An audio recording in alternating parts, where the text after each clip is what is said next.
Hey everyone, welcome to week 7.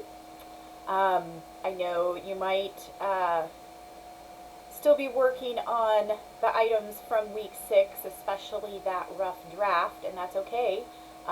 Remember, you have 2 weeks to work on it. If you're still working on the week 6 journal, try to get that submitted as soon as you can because week 7 has begun and we are moving forward. Once you take the week 7 attendance quiz, you'll see all of the lessons and homework assignments there in the week 7 module. The first thing you'll see under the attendance quiz is, of course, a brief review of week 6. And then under that, you're going to see our second lesson in grammar and mechanics. So last week we reviewed a little bit about some useful words, different types of words that can be useful when we go through these lessons.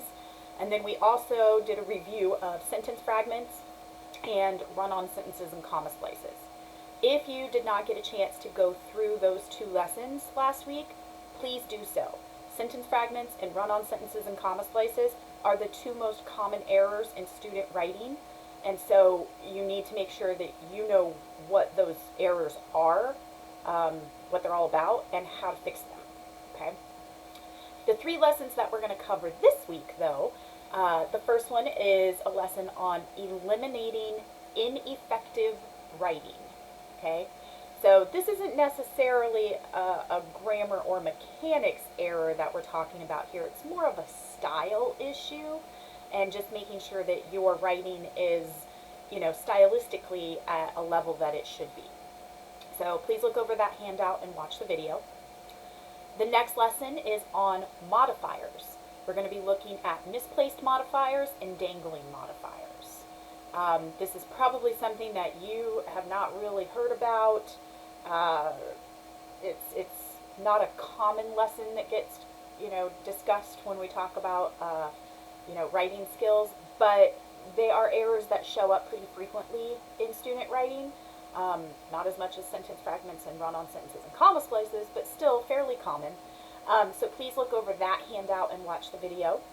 And then the final lesson is on sentence combining. So we're going to be looking at how to take our ideas that we have presented in complete sentences and think about how to maybe combine those ideas into one single grammatically correct sentence so that our writing has a little more variety, our sentences are a little more complex and show a higher level of skill. So please look over that handout and watch the video as well. For all of those lessons, just like the ones last week, you'll see some examples at the end and then the answers to the examples as well. Okay. Alright, so that's the only lesson for week 7. Again, I'm really hoping that you're using this time to focus on that rough draft. The homework for week 7, of course, you have journal 7, so make sure you watch the 2 videos and the instructions, respond to the prompt. It's due Sunday night. Then project part 3. It was assigned last week in week 6, so you had 2 weeks to work on it, but now it is coming due with the week 7 homework. So please make sure that you have watched the video in the assignment instructions for project part 3, and please do your best to get that draft submitted by Sunday night. You've had 2 weeks to work on it now. You really should be able to get that submitted on time. And it's important that you do so because next week you're going to be asked to do a peer review and you guys are going to be exchanging rough drafts, and if someone isn't ready, it's going to put someone else behind, and that's why I give you 2 weeks to work on it, so that hopefully everyone has it ready on time and we can all move forward together. Okay? And then of course there's the week 7 discussion. Watch the video in the assignment instructions, in the prompt instructions. Try to have your first post up by Thursday night and respond to 2 classmates before it closes Sunday night at 11:59. Okay?